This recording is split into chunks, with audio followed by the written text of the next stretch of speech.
Salut les artistes, j'espère que vous allez toutes et tous bien. Il n'y a pas si longtemps sur Instagram, je vous demandais ce que vous voudriez voir sur la chaîne. J'ai eu pas mal de réponses, dont celle de Céline aka Olsen Hawk. Céline, si tu passes par là. Elle me proposait l'idée d'aller à la rencontre d'illustrateurs et d'illustratrices. Et chance, c'est ce qu'on va faire aujourd'hui, c'est quand même bien foutu, hein. Mais ce ne sont pas de simples illustrateurs et illustratrices, ce sont des artistes qui abordent des thèmes plus ou moins singuliers, qui mettent en lumière des sujets plus ou moins complexes à traiter à travers leurs dessins, histoire d'en prendre plein les yeux et plein les oreilles. Et pour ce premier épisode, je suis vraiment trop contente de vous amener à la rencontre de Lillison. Ça fait un petit moment que je suis son travail et franchement, j'adore. Lillison, elle est illustratrice et autrice de BD, entre autres La guerre des tétons qui l'a fait connaître, dans laquelle elle nous partage son quotidien après s'être fait diagnostiquer à 29 ans d'un cancer du sein. Ouais, ça pue du cul comme elle dit. À travers son travail, Lillison tente de briser les tabous en partageant son expérience, ses réflexions et ses recherches, mais toujours avec beaucoup d'humour, de franchise et d'autodérision, comme dans sa dernière BD Mamas où elle parle de l'instinct maternel. Et si toi aussi tu veux me proposer les prochains invités, tu peux le faire ici en commentaire ou sur Instagram. Donc c'est parti pour une espèce d'interview Pictionary. Let's go! Eh ben salut Lily. Salut. Merci pour l'invitation. Avec plaisir. Comment vas-tu déjà? Très bien, très bien. Froidement. Froidement, c'est vrai que le Mistral est vraiment hyper contente d'être ici, prête à faire chauffer les stylos. C'est parti. Alors moi, je t'ai découverte avec ton blog Ciao Gunther. Ça fait un petit moment. En effet. En effet. Et est-ce que tu pourrais dessiner Gunther et nous le présenter pour ceux qui ne le connaissent pas encore? Sans problème. Alors, sans problème. Qu'est-ce que je choisis? T'as toutes les couleurs. J'ai toutes les couleurs que je veux. Alors, Gunther, hein, c'est un dessin très simple. Hein. Ouais. Et en fait, surtout, c'est un personnage plutôt compliqué, on va dire. D'accord. En fait, c'est ma tumeur du sein, que j'ai découverte quand j'avais 29 ans. Voilà. Ok. Et en fait, j'ai décidé de le personnifier, parce que c'est quand même bizarre de se dire qu'on a un truc comme ça dans le corps qui peut nous tuer, et d'avoir aucune idée à quoi ça ressemble. D'accord. Voilà. J'avais besoin en fait de lui donner une image et de voir, d'imaginer à quoi il pouvait ressembler. Et du coup, c'est ça. Gunther. Enchanté. Voilà. Et donc c'est ça. J'ai eu un cancer du sein quand j'avais 29 ans, et j'ai décidé de lui donner un nom. Ouais. Le nom d'un méchant personnage. Ouais. Dans un film, on dirait. Enfin, on pourrait imaginer. Et j'ai choisi un nom allemand, c'est une langue gutturale. Il fait peur. Oui, c'est ça. Et en plus, les dompteurs, ils utilisent la langue gutturale allemande pour donner des ordres aux bêtes féroces, pour les dompter, tu vois. Et moi, j'avais envie de dire de se barrer. Ok. Donc voilà. Tu vois, c'est tout un cheminement. D'accord. Est-ce que tu te souviens la première fois que tu as dessiné? C'était comment ça t'est venu te dire, tiens, il faut que je personnifie ce méchant personnage?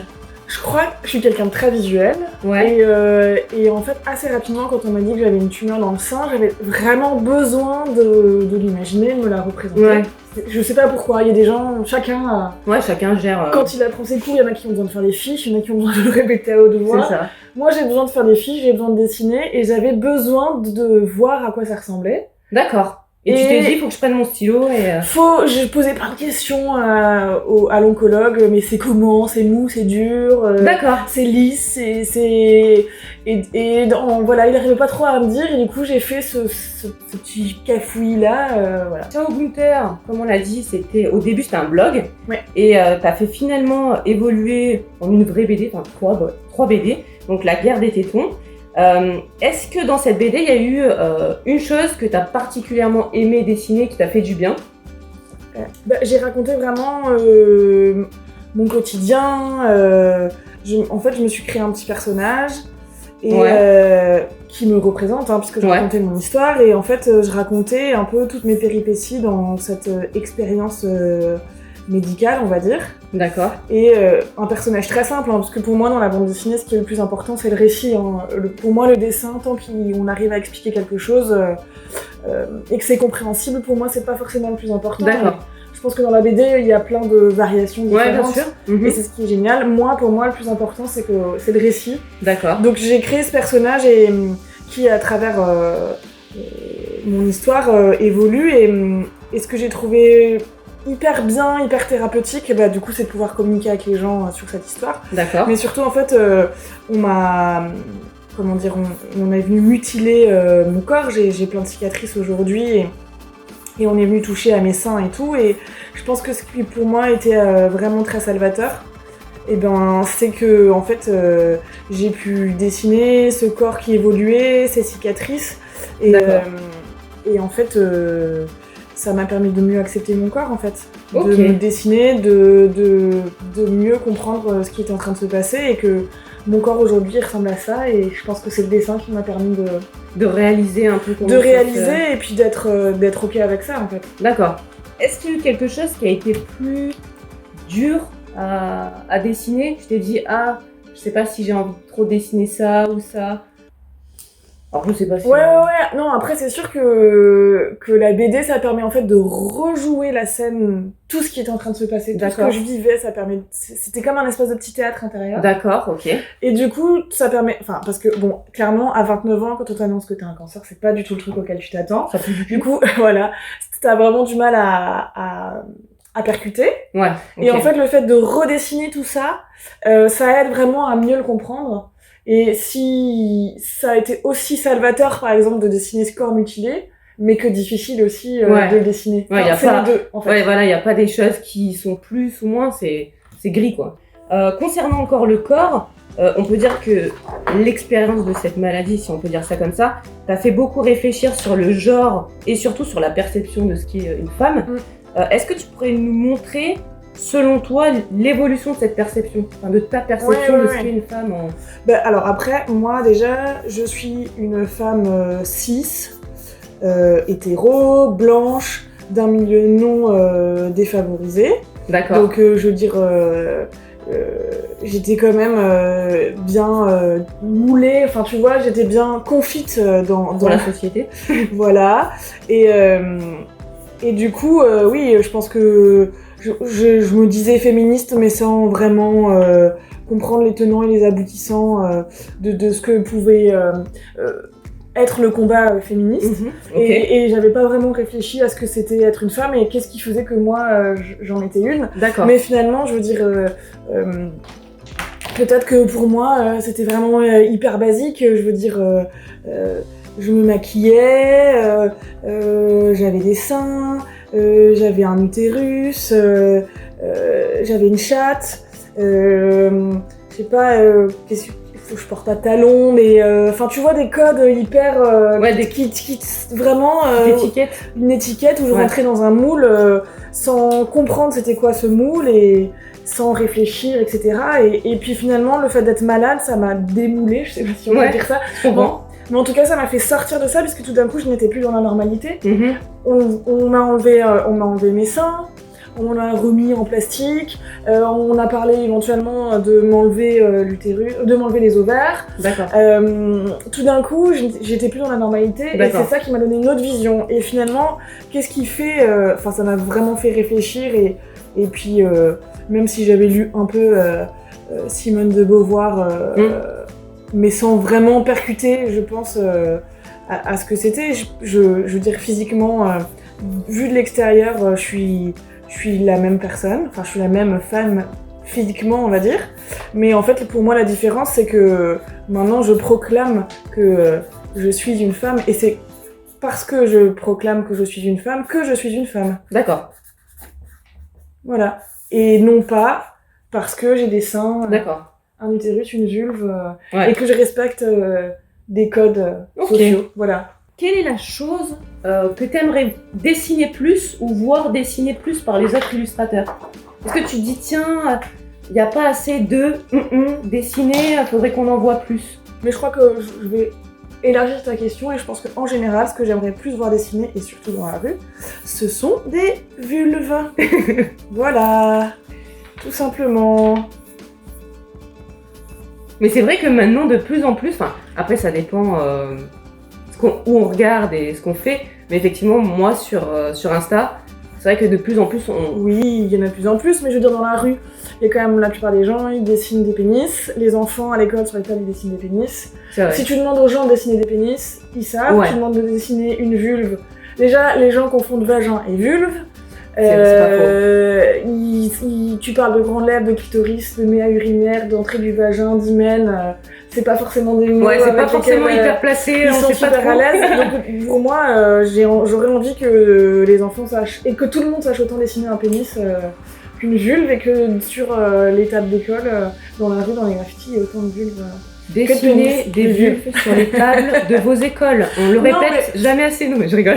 Non, mais oui, mais en même temps, ce qui est intéressant, c'est qu'il y a une telle désinformation par rapport au sexe de la femme et à la vulve que si on se met à plus les dessiner, peut-être qu'au moins il y aura plus d'informations et qu'on aura plus de connaissances là-dessus. Exactement. Comme je l'ai dit, dans tes BD, donc tu parles de ton expérience et tu te dessines toi. Est-ce que c'est un exercice qui a toujours été simple, même si en fait je viens de me rendre compte que tu y as déjà répondu, ou il y a eu des moments où c'est un peu plus complexe? Alors moi ce que j'aime, c'est tout le temps le même personnage, c'est moi. D'ailleurs depuis ma coupe de cheveux a évolué, mais je m'en fous, je garde ce carré là. C'est le carré juste avant de tomber malade, en fait juste avant de commencer à vraiment faire de la BD. J'ai toujours aimé faire de la bande dessinée. Mais je me suis jamais permise de le faire. Et en fait, le fait de tomber malade, ça m'a complètement désinhibée. Me rendre compte que j'étais mortelle. Je me suis lancée et en fait, je me suis rendu compte que j'étais capable de le faire. Et que mon plus grand frein, c'était moi-même. Voilà. On est souvent le plus grand juge envers soi, le plus dur. Hein.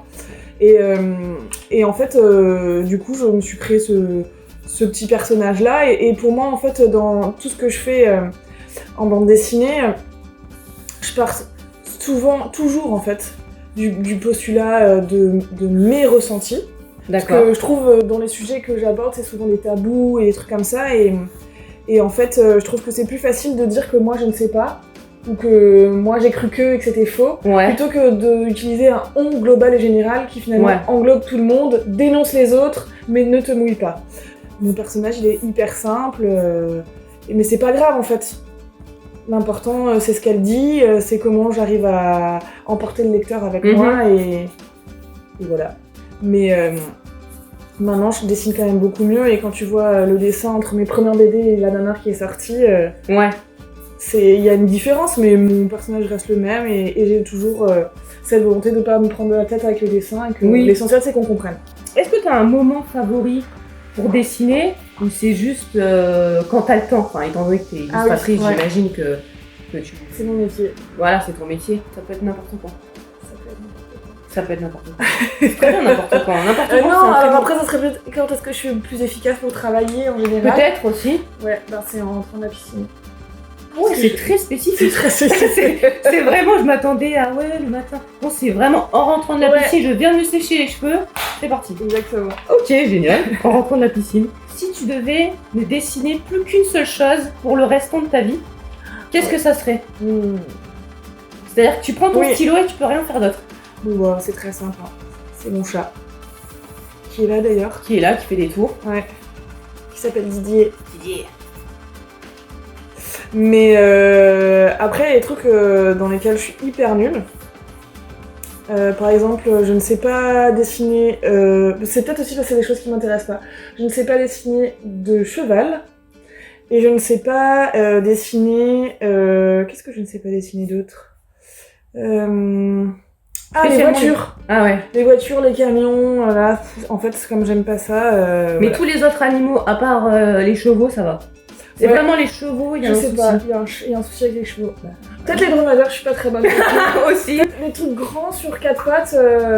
C'est compliqué. Comme ça. Ils ont une proportion peut-être. Je sais pas. Oui, non, en tout cas, les chats, un chat, ça va, ça m'irait bien. Et si tu devais résumer ta dernière BD en un seul dessin, qu'est-ce que ça serait? Voilà, tu dis voilà, t'as un dessin pour dire aux gens, allez lire, d'ailleurs, très bien, cette BD. Ok. Ça va être hyper cucu, hein, je te préviens. Je suis prévenue. C'est vrai?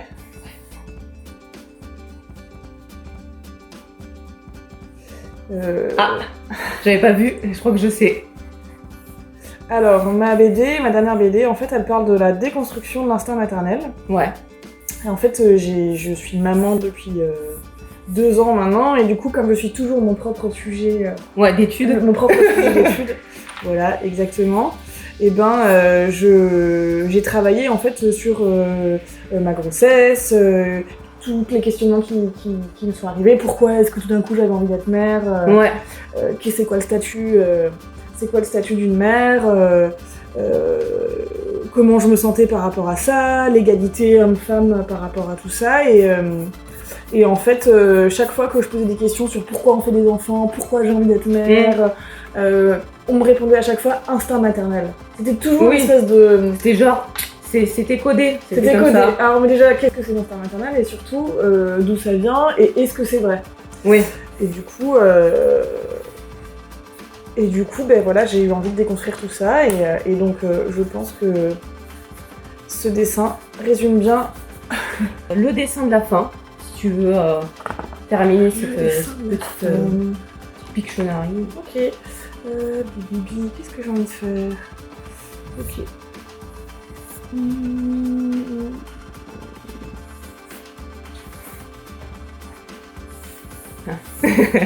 Voilà. Super. Et si vous ne savez pas ce que c'est, cherchez sur internet. Ça vous intéressera. Ouais, c'est super intéressant. Tout ce qui est à propos de cette jeune, c'est super. Super. Merci. Bon, ben j'espère que tu as kiffé la vidéo. N'hésite pas à soutenir la chaîne et le projet en partageant la vidéo et bien sûr en t'abonnant à cette super chaîne. Et moi je te dis à très vite. Salut!